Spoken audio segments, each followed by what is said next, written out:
Welcome to Next to Madison, a podcast to help you live your best life. Welcome back to another amazing episode of Next to Madison. On this episode, I am sitting down with businessman turned philanthropist, Paul Hutchinson. Paul has made billions of dollars. He is one of the top finance guys. He is now retired and dedicated his life to helping child trafficking victims and to save them. You probably know his name from his extremely popular movie, Sound of Freedom, where he serves as the executive director.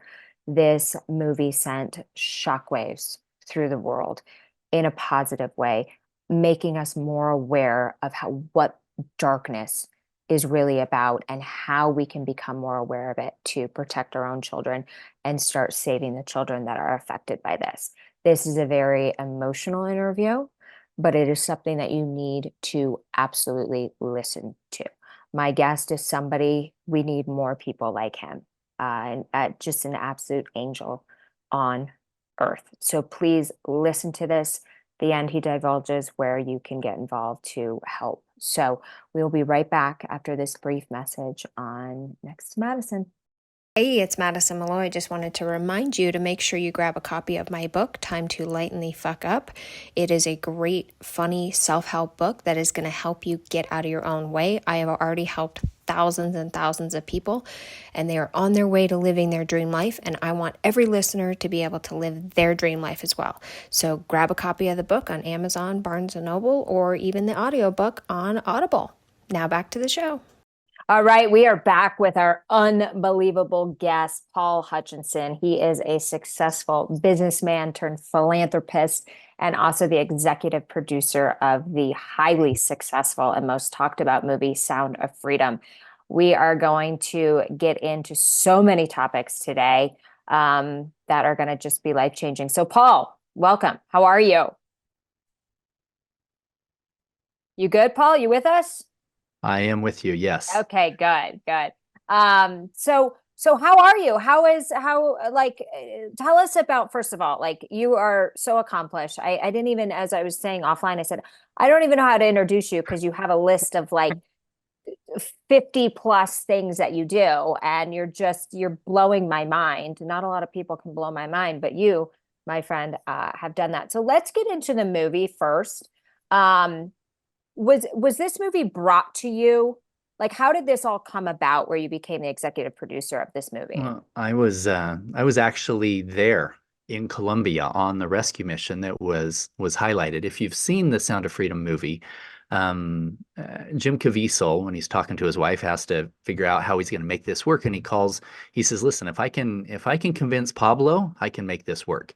Pablo was a wealthy business owner, the founder of a multi-billion-dollar investment fund, who played by the producer of the film, Eduardo Verástegui, and I'm Pablo in real life, and Wow. I'll walk you through just 2 minutes of where that came from. I was very involved in child-related philanthropy. I was on numerous different boards of directors and helps a lot of different charity works. And I got a phone call from our attorney general about 10 years ago. And he said, "Paul," he said, there's a Homeland Security agent, and he's in Colombia. He's found a bunch of children, found about 20 children that need to be rescued. And the government wouldn't give him the money because he couldn't prove that there was any Americans involved, and he needed some money to make it happen. And so, I was donating to a lot of charities, and $50,000 to pull 20 children out of hell, that was an easy decision. So we helped to make that happen. We had some other investors and donors. And then a couple weeks later, the agent called me and he said, "Paul, I'm in Cartagena. There's not just 20 children.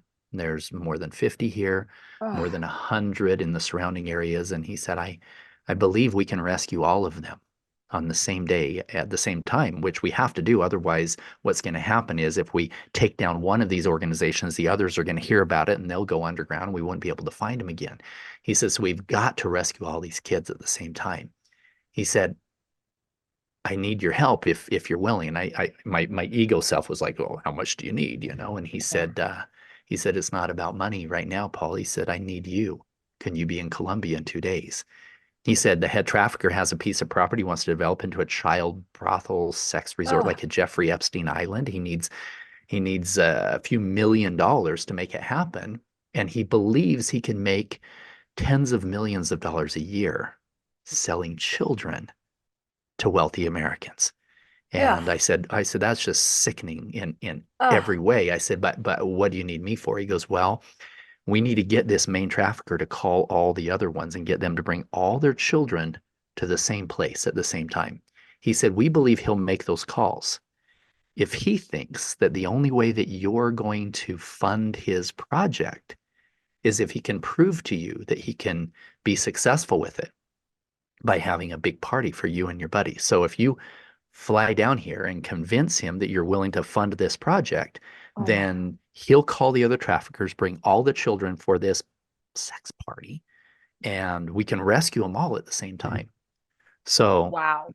that's the call that changed my life. And then the rest of it I can explain, the details as we go on. But it was transformational in every way, not just asking to help fund it, but to participate.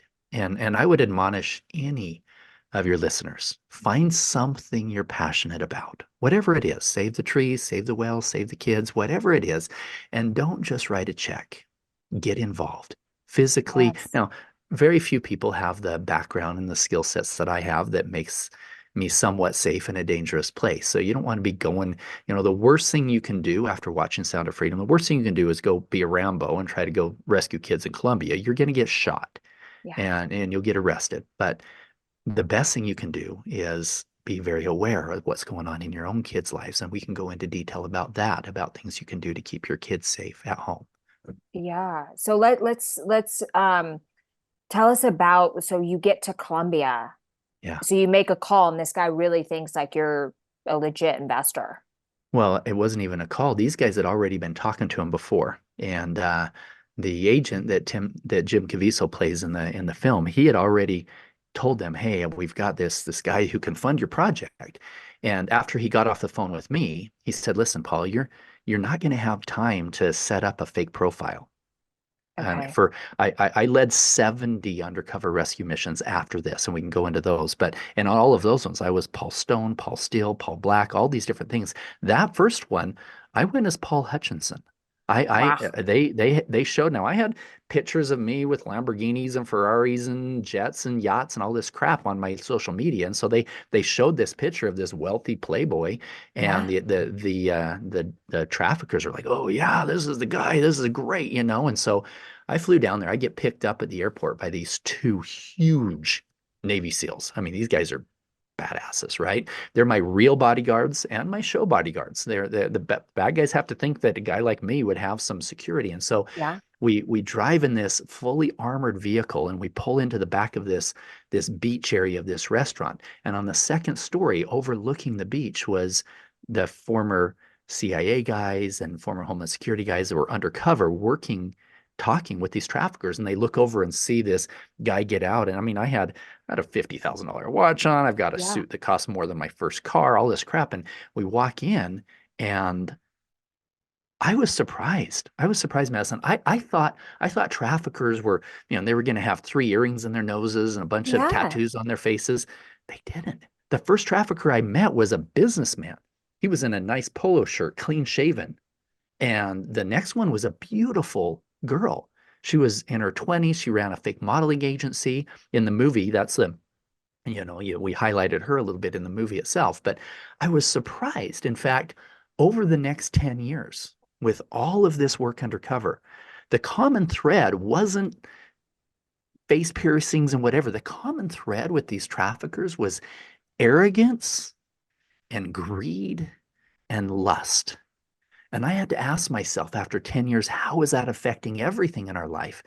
How is arrogance, greed, and a lust affecting? I wasn't ever trafficking kids or doing anything illegal, but Right. was it affecting my relationships? Was it affecting other things? So, yeah, I'm sitting there at this table with these traffickers. They were just seething with lust and greed and just disgusting energy that was there. And halfway through the meeting, one of the traffickers leans forward and he said, Pablo, he said, I have a gift for you. I'm like, well, what's your gift? What can you give me that I want? And he said, he hands me his phone and there's a picture of an 11-year-old girl on his phone. He said, this is Princess. She's still a virgin. We just took delivery of some, and she's my gift for you for this party. Now, in the movie, when Jim Caviezel tries to convince my character to go, I'm like, no, I'm not going to go. I'm not going to do that. And it wasn't until he gave my driver this picture of this little 11-year-old girl, and I look at this picture and I'm like, holy crap, this is real. And that convinced me to go. In Yeah.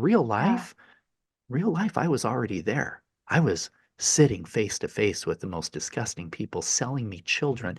But that picture of that child was the first time that I was shown absolutely without a doubt a child that was being sold. Her virginity was being sold to a complete stranger. And the reality of it just hit me like a ton of bricks. I mean, And it's that's like in that moment, like it's like, how did you hide your just repulsion and your anger? what's interesting is that one of the big Navy SEALs, he was right behind me when the trafficker presented that phone. And he's like, I need to, go look around the restaurant, make sure everything's okay, we're safe here. Later in the debriefing, he said, that little girl looked like my daughter at home. Oh my He God. said, I almost unholstered my weapon and shot him right there. Before we No did, we were going to shit. blow the entire cover and lose all the kids.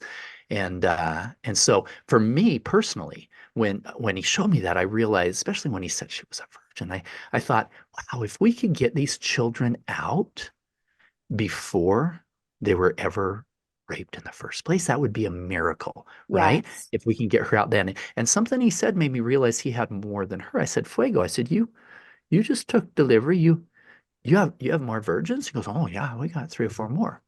I said, you're going to bring those to my party, right? We're going to bring those to enjoy them, as we had to get them out, right? Of And he goes, oh course. no. He says, no. He says, they're too expensive. I'm not too expensive. I'm already paying this guy $25,000. I'm paying him $500 per child for a minimum of 50 children just for 2 hours in the afternoon, right? He says, Jefe, you already paid 25,000. You want to F these other virgins? It's going to cost you maybe 2,000 for that one, maybe 5,000 for the little one. It's going to cost you maybe 10,000 more. At this point, Madison, I was legitimately pissed, right? Oh My shit. ego self came out because I'm Paul effing Hutchinson. You're not going to talk to me like a, and he's like, it's going to cost you extra 10,000 more. I literally, I've got $2,000 cufflinks on. I got a $50,000 watch. I put my hands on my chest and I'm like, you don't think I can afford an extra $10,000? He said, oh no, Jefe, no. I said, I want every one of those virgins at my party.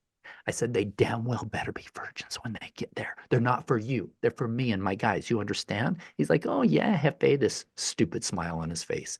2 weeks later, we go back down. The guys met with the U.S. Embassy, the Colombian federal agents. They provided 40 agents for us. 4 of them were like our maids, our waiters, our cooks. They were Yeah. not very good cooks, but they're armed. And 25 of them are there to storm the party at the right time. And these guys showed up there in Cartagena with 54 children. So We this had was the three. party. This was This now was the the party. party that was shown on the film. Yeah, that Yeah, was the okay. party. We rented this island, and they brought all these children out. Now we had 3 separate operations going on the same day. Colombia, yeah, all 3 in Colombia. So there was Cartagena, Colombia, there's Medellin, Colombia, and there was Armenia, Colombia, and all in all, over 120 victims were recovered that day and brought back to their families. One of the largest child rescue operations in history. And so I'm Wow. sitting there, they bring these children in, and the reality hit. You're like, this is real. These are real children. Now we put them in a little palapa, this house that had kind of a grass roof, and we were outside. We wanted to negotiate with the traffickers. Plus, we needed to get them to say on film exactly why the kids were there. So they couldn't say later, oh, you thought these kids were coming for a pool party. No, you said on film that 8-year-old was here for this reason, and you were charging this, right? So we Yeah. had these undercover cameras. We're sitting there at this table negotiating this deal. And one of the traffickers stands up and he said, Pablo, I have to show you the gifts that I promised you. And he goes in the house. He's in there for about 10 minutes, and you could hear some of the children crying. Oh, And they were so scared. And he comes back out and he has 4 virgins scared to death. The ones that he told me about. 3 little girls and 1 little boy. This little boy was 11. They gave him cocaine that morning because he was so scared.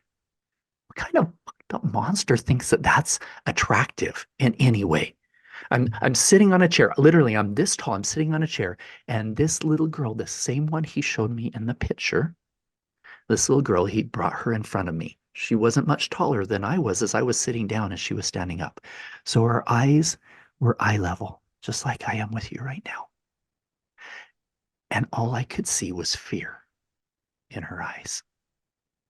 There was tears streaming like stains down her makeup face. They had put makeup on her little face, and she was one of the ones that was crying. And I everything in me wanted to say, it's gonna be fine. You're gonna be I seeing know. your parents again. It's okay. And I couldn't say that. I got traffickers around us there. And I took her little hands. They were shaking, and I said, "Como te llamas? What's your name?" She didn't answer. I'm sure it's because her real name wasn't Princess. She was Right. trying to figure out what they should say. And and I said, "Está bien, it's okay." And the most beautiful moment of my life up to that point was 30 minutes later, after the agents had come and stormed the party and arrested everybody, us included. Bad guys think that we got extradited to the US to stand trial. About 30 child protective services people came in with the children, and in their effort of trying to calm them down from the trauma, especially from all the crying that was going on before, they started like laughing and singing with them. And that sound of freedom was the most beautiful sound that I ever heard, especially compared to the crying that we heard half an hour before. And I started Oh crying, my God. and I turned to the agent who was with me and I said, "Bro," I said, "I've spent my whole life making money, making rich people richer. Um, I want to make a difference. I want to make a big difference. How can I help? What can I do?" And at that point, he said, "Paul, he wanted to go public. He wanted to be on CNN, ABC. We needed a face of everything." And so he said, "We need some guys to do the undercover work and show up with the kids, and we can take the videos and tell the story to the world." And so I made that decision that day that I would remove all my social media. I would get completely out of any limelight whatsoever and work with our teams to lead undercover work for the next 10 years. And Oh my over the God. next 10 years, over 70 undercover rescue missions similar to that, many of them even more dangerous. In fact, the movie is actually 8 different rescue missions put all into one, all kinds of Yeah. different things going on, and a bunch of operators. The worst thing you can do going to the movie is think that there's 1 or 2 heroes. No, we took about 20 different guys and their stories, Wow. put them together at about 4 characters of the movie. That is unbelievable. I mean, you're like a gift from God. I mean, oh my God. I mean, thank God there's people like you. So let's fast forward when the movie came out. Mhm. There was a lot of disruptions. You would hear that all of a sudden the sound wasn't working, the electrics weren't working in the theaters. Not all the theaters would show it.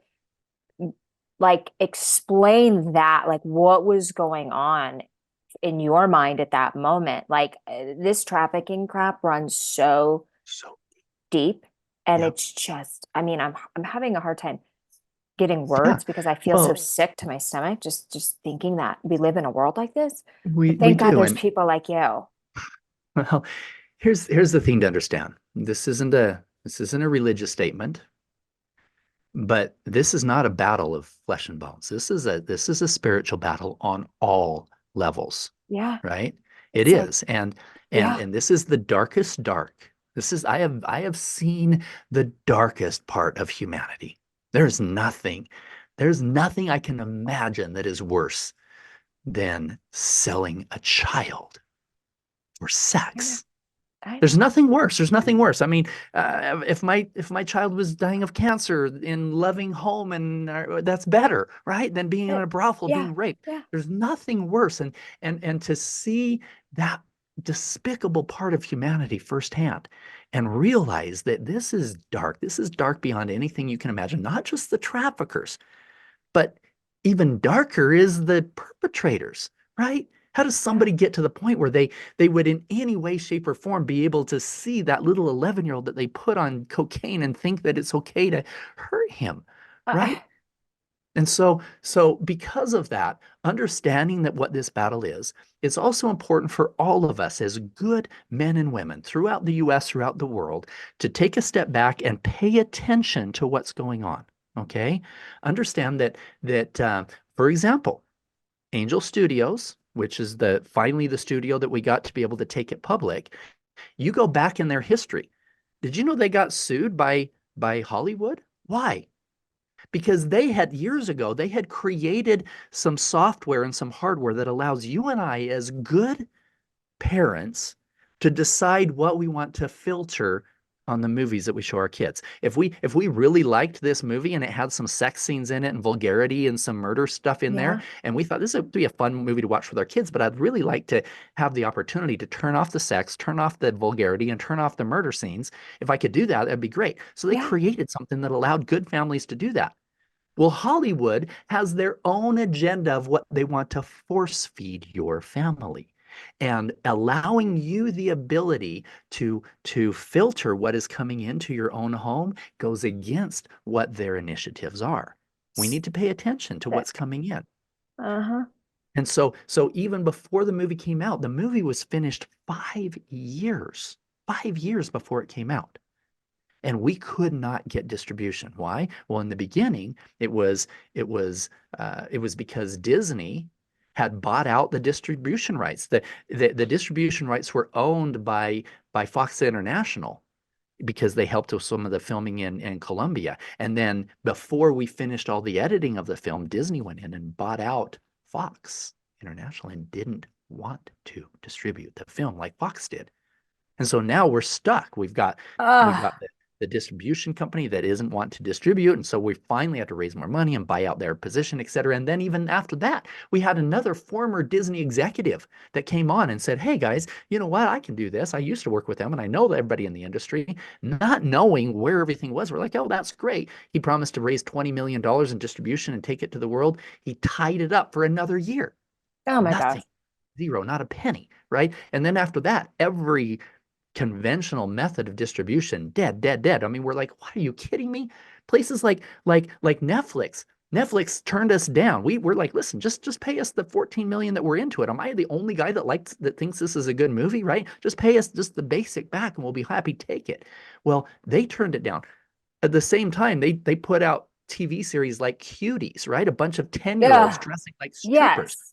So we as Sick. good parents need to be very aware at the mass psychosis, this manipulation of our family values and our foundation that is Yeah. happening I, from big media, from social media, from Hollywood.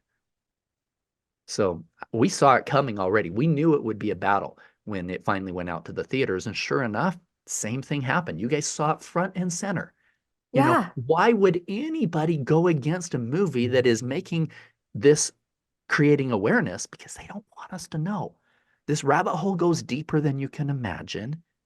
And it's on all levels. And part of the problem too that I had too, I love Jim Caviezel. We spent a lot of time as we were down filming in Colombia and other Yeah. areas, went to Hawaii and stuff. But Jim is an outspoken, very conservative, which is great. But unfortunately, people kind of aligned the movie with this right-wing movement, and it's not true. I mean, there was just as many people on both sides of the aisle that we've arrested over the years, right? This isn't a Yeah. right or left thing. This is Right. this is this is a humanity issue that we need to work through. Yes.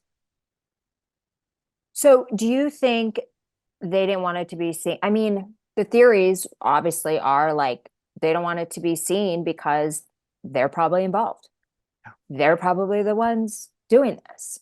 Like, why would they want to hide that? It's the same reason we've probably never seen the Jeffrey Epstein Black Book, and nobody is being tried. And somebody said, well, it would crash the world economy. And I said, I'll take the crash.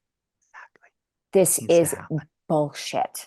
Yeah. Like, it's just, and you see what other people are on trial for. I'm not going to go into politics, but like, it's utter bullshit. But here's the thing, people don't realize like isn't trafficking like one of the biggest industries in our world? It is. It's the fastest growing criminal enterprise in the world, and now the second most profitable, soon to become the most profitable. It surpassed the illegal arms trade. It's soon going to surpass the drug trade because nobody's talking about it, and nobody's highlighting it, and people are using it for manipulation. You really think that that the that Jeffrey Epstein was working by himself? No, God, no. If you want to control, if you're an entity, whether it's 3 letters or more, whatever, Yeah. if you're an entity that wants to control the votes of a congressman, a senator, a judge, a federal judge, if you want to control those votes forever, get that kind of dirt on them on video, and they will never go against you. I had a That's the theory key. about that. I had no proof, but I had a theory about that. I said, I think that the politicians come in with good intentions and then they drug them or they take them to some party and they get incriminating photos of them, probably with a child, and they own them for life. So that's probably 100% exactly bingo. what was going on. Exactly what's going on. And So, Jeffrey is not the only one. The system of control is everywhere. And you'll know it when you vote in one of your politicians and they're a good guy and good gal and they're there with the right intentions, and you can tell when they've been compromised. You can tell mm, immediately. Their energy changes, their vote changes, their everything changes. You're like, what happened to you, bro? What I happened? know. Well, there was some incriminating evidence they have on them that they don't want to get out. It's just how it's dirty, dirty, dirty politics. The system is corrupt. And unfortunately, it's like you said, will it crash the maybe that crash needs to happen in order for us to come to our senses and fix problems like this, because And come the together people who are, stronger as a yeah, better community. Yeah, exactly. it does. And it's so infuriating. So, has anyone done mind studies on the people that are buying these kids? Like, what fucked up part of their brain is not functioning?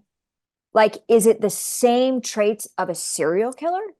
Like, Well, what would it's possess somebody to do that? And that's the thing, is when you said at the beginning, wealthy Americans, what the fuck is it with successful men and ego, ego, fucking ego. kids?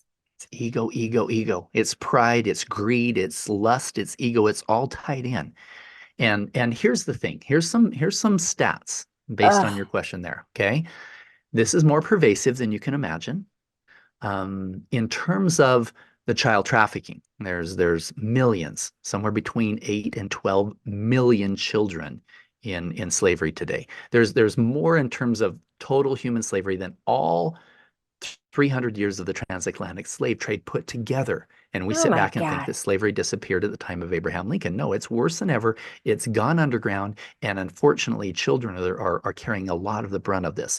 So if there's millions and millions of children, and there's this kind of demand that these guys can think they can make tens of millions of dollars a year in this brothel, there's a massive demand. We had another foundation that we worked with a number of years Ugh. ago, and they had a piece of software that would go into the dark web. These guys think that they're completely anonymous, and I'm not just talking about pictures. I'm talking, this thing would identify who was downloading child rape videos, right? And it would go in anonymously. These guys would think that they're being anonymous, but it was pinpointing not just their IP address, even if they're going in through a VPN. It was identifying their global identifier number of their computer, which never changes. So, guys, if you're listening to this and you're looking at this crap and you think you're anonymous, you better destroy that computer tomorrow, because eventually you will be found out, because there's systems that our guys are using that are identifying exactly who's doing this. Now, here's the scary numbers. And you deserve to be found out.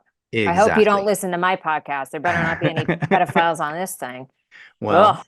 yeah, I'll tell you how prevalent it is, and you'll believe there might be. So here's the thing. Ah, God. Just in terms of that software in the United States, in less than 1 month's period of time, it identified 300,000 unique individuals who had downloaded one or more child rape videos, right? So if you figure there's 350 million people in the country, you take out all the women and all the children, just the men, and there's roughly what 100 million men, and there's a million of those. That's 1 in 100 that are actually doing that. Now, realize that's not the big number. Here's the big number, and this is going to go into Oh the my mind, God. the question that you were asking about where this all comes from. Okay, so after 10 years of leading undercover rescue missions, I looked at the numbers and I realized there's more children being sold today than there was 10 years ago.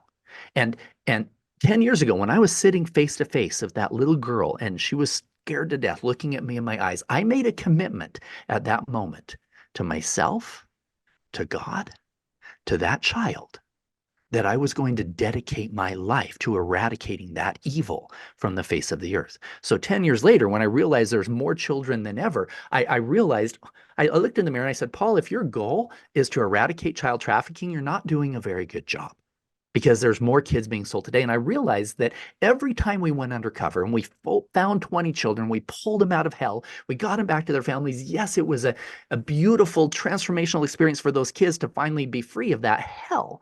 But we spent the next 20 years trying to fix all the hell that was in them, all the trauma. And if not enough was being done to fix the demand, then another 20 children were being sucked in to fill that demand. So I had to take a solid look at where the demand is coming from. What are these guys, like serial killers? Right. Why is this massive tsunami of demand? There's two or three things that are happening. Number one, and people don't like to talk about this because they think, oh, we're not hurting anybody, whatever else. Number one is pornography. Okay. Here's what happens. The very second, guys, the very second that you take a woman from the divine feminine to an object, you start playing in that same energy as these traffickers and everybody else. You start Oh going down a shit. dark road, right? Yeah. So what happens is, and the guys are like, oh, I'm not addicted. Yeah, give it up for 6 months and tell me you're not addicted, right? Because here's what happens with addictions, which pornography is one. That dopamine is just right there, right there. It's stronger in some guys than cocaine and heroin to be able to get rid of. So what happens is, just like any hardcore drug, many times people need something harder to have that same fix. And for some guys, harder is more grotesque, bestiality or rape videos. For some guys, harder is a little bit younger, a little bit younger. Pretty soon they're fantasizing about things that they wouldn't have even thought was attractive 5 years ago. And then they're acting out on these horrific fantasies. It's creating this Oh, tsunami of demand, and it is destroying families and destroying the mind. And we're sitting back there thinking, oh, what a woman does with her body. What? You are affecting children by yeah. participating in pornography. That's just what happens, right? And a huge percentage, higher than you think, a huge percentage, and some people say upwards of 80% or more of victims of people involved in pornography on the production side are not there by choice. They are being controlled through fear, through manipulation, through drugs, whatever else. And so 80%? that's what some people say. Now, I haven't Wow. verified those numbers like I have in other things, but in addition to that, guys, I'm talking to any guys who are listening here. If you think, oh, you know what, I'm gonna go to a country where it's legal. I'm gonna go to Vegas. I'm gonna look up online, and Backpage isn't there anymore, but I can go to erotic.com or whatever, and I'm gonna find some girl and I'm gonna sleep with her, and it's two adults being two adults. Well, even in that, we've had multiple women who we have helped to get out of trafficking. There's one little girl, she was 12 when she was taken from Mexico. She was taken to New York. She was sold every day for years. Oh my God. And it wasn't until she was 18 that she finally was able to get out. We were able to give her a safe place and rehabilitation. And I was talking to her and I asked her, I said, tell me this. This is back when Backpage was still a thing. I said, the girls who were there on Backpage, they're selling themselves, hey, independent, whatever, and $200 for an hour, what all this crap. I said, how many of them are really independent, right? And how many of them are being controlled through real human trafficking? And I thought maybe of the girls that were saying they were independent, maybe 80% were really independent and 20 or 30 were being actually controlled. She goes, oh no, it's the opposite. She said, from my experience, well over 90 to 95% of the women in places like LA and New York and all over these big cities that are on these sites, she said 90 plus percent of them are being trafficked. The traffickers are saying, look, I know where your mother lives. I know where your sister lives. Right. You don't want bad things to happen to them. And they're controlling them through that fear, manipulation, drug abuse, etc. So if you're participating in those things, then you're going down that same road that's contributing to human trafficking and even child trafficking. So you were saying there's 8 to 12 million children being trafficked in the world or in the country, in this country. In the world, in the world. However, So that's a tiny number compared to how many are being abused, and I'll talk about that later. so are these kidnapped children, missing children, children that were taken out of foster homes or like Well, and I'll go back to the question of after you finish watching Sound of Freedom movie, what can I do? How can I fix this? And the most important thing is to go home and hug your kids. And people say, well, how is that going to help trafficking if I hug my kids? Well, the majority, and this is going to surprise you, the majority of children who are sold for sex sleep in their own beds at night. Okay, let me put that again. Their parents don't know. There was a little girl in what? Acapulco. She was 13. Her babysitter was working with the traffickers. She was showing her pornography. The mother had no idea. She's told this little girl, "Look, you're gonna lose your virginity anyway. You lose it to these rich Americans. We're gonna pay you $500." These guys were charging us $5,000 for this little girl, right? This happens all the time, all the time. You need to have a relationship with your children where they can very comfortably come to you and say, "Mom, Dad, I don't like it when you tell me to hug Uncle Harry because he just makes me feel really weird and he's Yeah. telling me some things I don't like. Or, I don't like going to this friend's house because her brother is touching me on my bum and says that I should go away with him. Or our Oh my babysitter is God. showing us pornography and our babysitter says that we should trust her more than you. These are grooming behaviors and they happen a lot.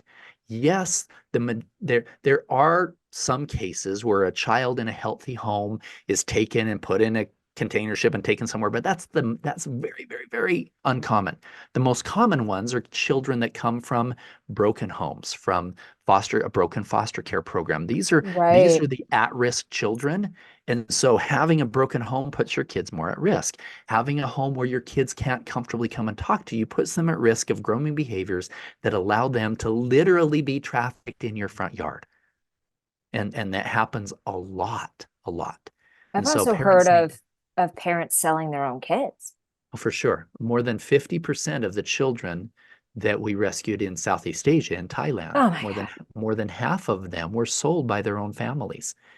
It comes from an impoverished area, and their culture is different. They're thinking, hey, you know what? You're 10 years old, and you can make more money with your body than dad can earn digging ditches right now. And so this happens a lot, and in these countries, and so it's it's not only fixing the demand, it's fixing the poverty issue, it's fixing the culture as a whole, but this is destroying lives. And the bigger picture, and I'm going to delve into the mind of a perpetrator for a minute. Um, Now, don't get me wrong on this. The majority of people who have experienced trauma never pass it on. Okay. Here's some statistics. One in Okay. every four women that you know, one in every four have been a victim of sexual abuse as a child. Oh my Okay, as a God. child, most of them in their own homes. Now, with men, it's a little bit less. It's one in every five, about 20%, at some time in their lives. But of those, one-fourth of them was under the age of 10 years old in their own homes, right? 92% of children who are sexually abused, it comes from a familial person, somebody that's in their family or somebody the family knows, very close. And what happens is this: most people never even talk about it. The average age of an adult speaking about their childhood sexual trauma, the average age is 52 years old. Oh my That's my gosh. that's my age. I've had my children, I've got grandkids, I've built my career, all of these things. And so if you're holding on to that trauma this whole time, what happens in most situations, it comes out in either low self-esteem, anxiety, depression, anger issues, and in some cases, passing on that trauma in the form of physical, verbal, and sexual abuse of a child. And so our goal from a compassionate standpoint, I remember every operation, I thought, oh, the thing I wish more than anything isn't to put a gun in that guy's head. The thing I wish more than anything is that I could have saved that child before she was ever traumatized, before she Yeah. ever went through that hell. And how do we do that? Well, I thought, well, if I had a time machine, what if I had a time machine? I went back 5 years before that perpetrator ever crossed that line and said, Yeah. what is going on in your life that makes you think it's okay in any way to take that road? Now, again, don't get me wrong. I'm not a pedophile sympathizer. I put my life in danger to I know. ensure they never hurt innocents again. But Yeah. as humanity, if we can take a step back and say, how do we fix this problem before it ever becomes a problem? How do we prevent a fire in our house before it becomes a fire in a house? Rescuing the children, we were just fighting fire with fire. That already created, there was so much destruction already. And if we could back it up and say, how do we help people heal first? So what we don't have is a time machine. What we do have is hundreds of millions of people, if not 1.5 billion people on this planet who were a victim of this kind of violence as a child.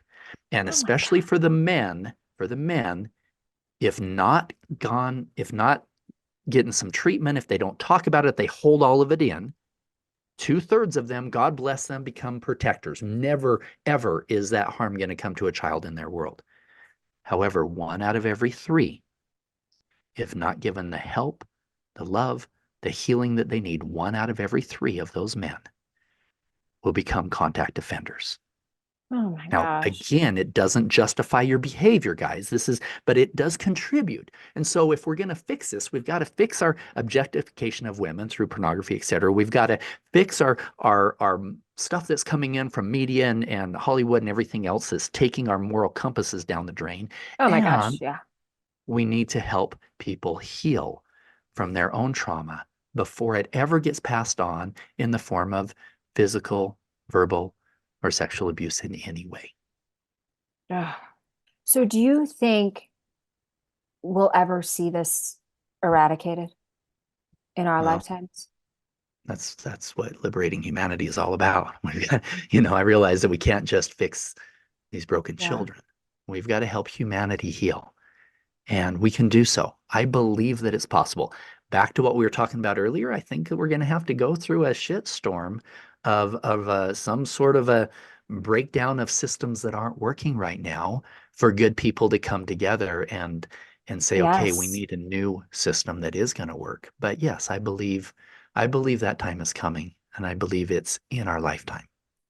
So before you were doing this this God's work, I mean, you're an angel on earth. Um, you were a very, very successful businessman, very wealthy, very powerful. Did you know anyone? Because it's always the wealthy American men that seem to be doing this. That was involved with Epstein or into this sick behavior? Like, did you cross paths with any of these people? Yeah, I've known lots of powerful people. I've had the privilege of being closely connected with a lot of senators and congressmen and others. And yes, you can tell when they've been compromised. I could tell, and Yeah. that's what frustrated me with the whole system because I knew these were good people that just had some crap on them that they didn't want to disclose. And it's shitty, but it is what it is. And so yes, um, I will say this: after after a few years of doing undercover work, when I started really recognizing where the problem was coming from in terms of arrogance and greed and Mhm. lust, I looked in the mirror.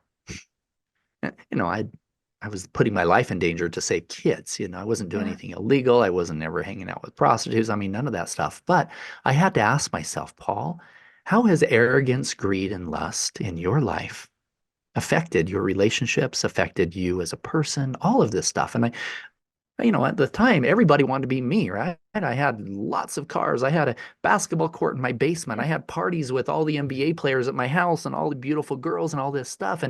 But it wasn't in complete total alignment with my higher self, with my life mission, with what was really what success was really all about. And so I think that what happens is a lot of us contribute without knowing that we're contributing. I'll give an example. Okay. You're an arrogant asshole guy that goes to work and treats people like shit, right? And you're there, and you've got this young employee. He's maybe in his mid-20s, maybe mid-30s. He's got a daughter. He's got maybe a 7-year-old at home, and he's already looking at pornography. He's already looking at child pornography. He's already going down a dark road. And you go and you're spewing your venom all over everyone, making people feel like shit, and you're making him feel like a whatever. And there's something that I call trauma transfer. Not only the generational transfer that we were talking about earlier, where guys grow up and they're holding all this crap and then Yeah. they can't and they release it, but even in situations like those interpersonal relationships where he goes home and he's holding all this negativity from his, in a typical example, he gets yelled at by his boss. He goes home, he yells at his wife, and his wife yells at the kids, and the kids transfer that trauma again by yelling at the dog, right? That's trauma transfer. But what happens Yeah. in this dark situation is he maybe goes home, and his wife's on a business trip somewhere. He's there with his daughter, and he's already involved, or maybe his niece is over, and pushes that trauma to her.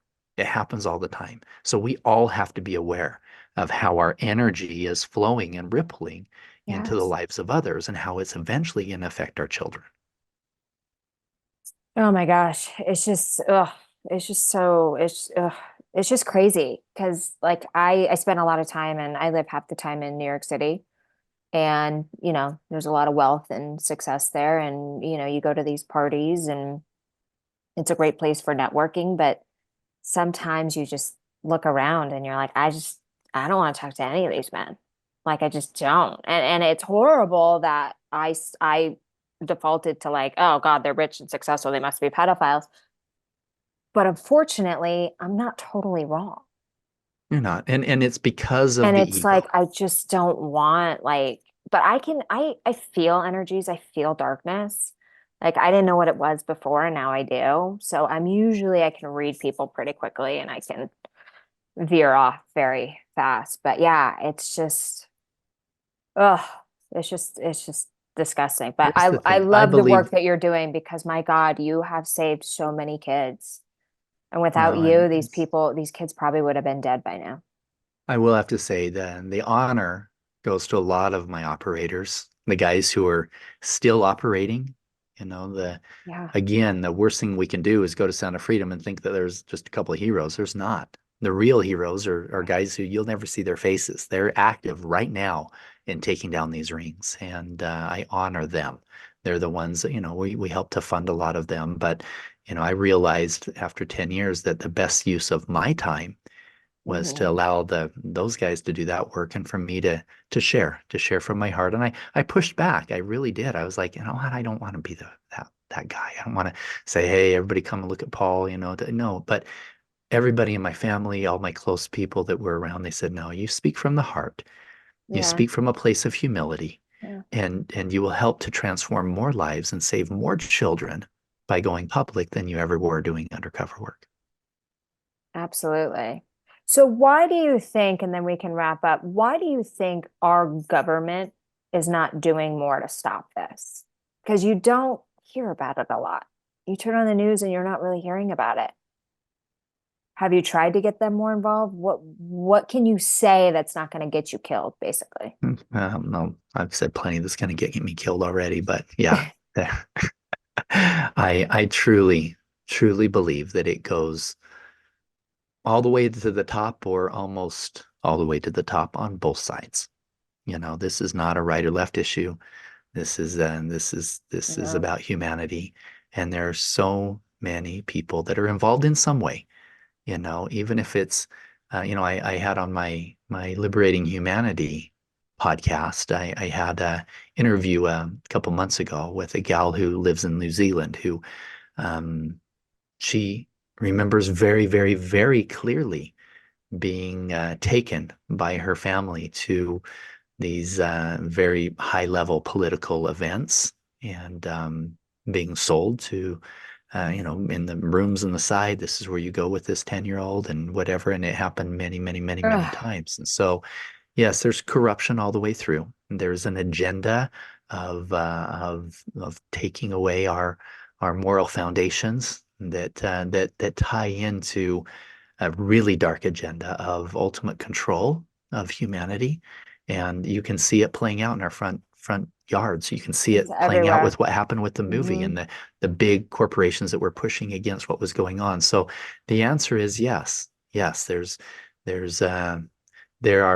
are good people everywhere. There are some good people in politics. Don't throw them all under the bus. There are some Right. good people who are wealthy as well.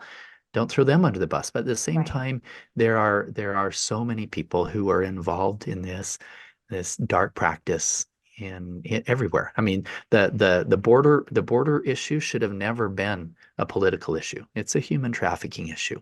And I know. the amount of children that are coming across fully undocumented that are being sent to unverified families that could very easily be a new trafficker. It's astonishingly high, and it'll make you sick to really understand what's going on there. And so yes, good people, we're going to win. I believe we're going to have to go through a state of tribulation, a turmoil globally with Yeah. wars and civil unrest to be able to shine the light on this darkness. I believe good is going to win. I believe that Good we will that win. we can win, and we're going to see redemption in our lifetime in overthrowing all this darkness. So that's my take on it. Oh, well, thank God, and thank you for all the work that you do for this. I mean, it's just it's amazing. So yeah, you guys definitely, where can people find more information about you and what you're doing and how they can get involved to help? I would love that. Two ways. Number one, our foundation is the Child Liberation Foundation. You Okay. can go to liberatechildren.org and get some beautiful information about what the different things that they're doing there. They're building some safe houses. They've identified a few that need some expansion. We have some people that are sponsoring the new safe houses, which is just beautiful, and Oh and gosh. uh, some long-term solutions and healing for these kids. So again, liberatechildren.org, Okay. or just look up the Child Liberation Foundation. And if you want to get some more information on some other things that you can do to keep your children safe, et cetera, go to Liberating Humanity. So just Liberating Humanity, you can see it right behind me, Okay. liberatinghumanity.com. And liberatinghumanity.com, you can sign up for courses to some of my trainers that trained me before I did undercover work in hand-to-hand combat and edged weapons and situational awareness and all of these. They offer online courses that you can get. But from a healing standpoint, we also have people who we have worked with our safe houses and our healing retreats in breath work and meditation and working through childhood trauma, et cetera. You can also go to any of the social media, Instagram, LinkedIn, no, not LinkedIn, but Instagram and TikTok and others. Just go to liberating.humanity Okay. and you can find all of that stuff there. And Awesome. if somebody wants to do a deep dive, we do fully immersive, transformational healing experiences. We host them here in Latin America. We use some different modalities, some plant medicine and some other things specifically to help people release their childhood trauma and embrace this new version of themselves as they're moving forward. Amazing. So those are all things that you can find out more on liberatinghumanity.com.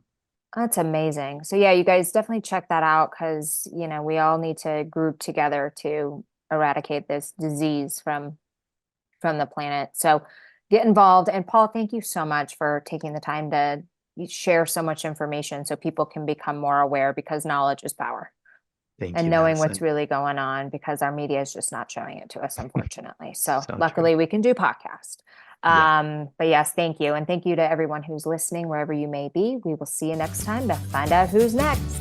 Hey, your host here, Madison Malloy. Please make sure to subscribe to the show on all podcast platforms and please rate and review us on iTunes and Spotify.